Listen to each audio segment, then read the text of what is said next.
Hello, this is StyleCon coming at you again with another video from the tobacco company in Lemoyne, Pennsylvania. And today's topic of discussion will be why I don't purchase automatic wristwatches under $1,000. Alright, let's get into it. The reason why I don't do this is basically because of the repair cost that could be involved. I live about maybe 40 miles away from a repair facility, and needless to say, typically they charge $350 for servicing.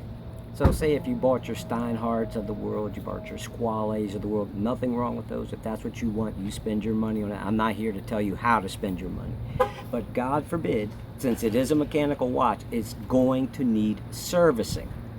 Now, I'm not going to spend $600 for a wristwatch that's an automatic and then need to have it serviced for $350. And that's just a routine service. So God forbid there's some part doesn't go bad in there, then you're looking at an extra fee to get that taken care of. So I try to shun away from those watches. I'll give you, a little brief example. Say if somebody said your car was worth $3,000 and you had to pay $2,000 to get it fixed, but your car doesn't have that type of value. Unless you absolutely need to do it, me personally, I would think you would be thinking the same thing I would. It might be time to trade this car in. I'm not going to give you $2,000 to repair a $3,000 car, and then it's not going to have the value to it. But obviously that's your opinion. You do whatever you need to do in that regard. But that's the reason why I don't buy watches that are under $1,000, that are mechanical.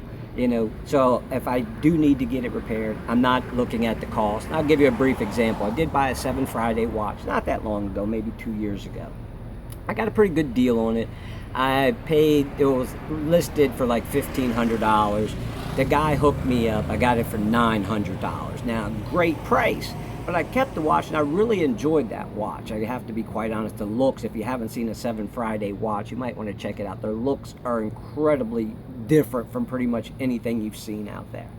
But after I thought about it, I'm thinking, a $900 watch that needs a $350 servicing on it and possible parts if that's needed.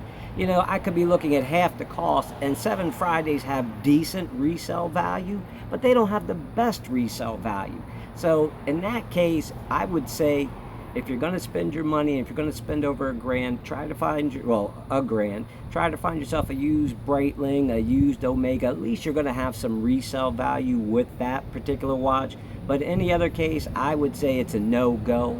Once again, this is StyleCon. Thank you for taking the time out of your day to watch my video. If you have any questions or comments, please leave them down below. As usual, I will see you in the next video, and please subscribe.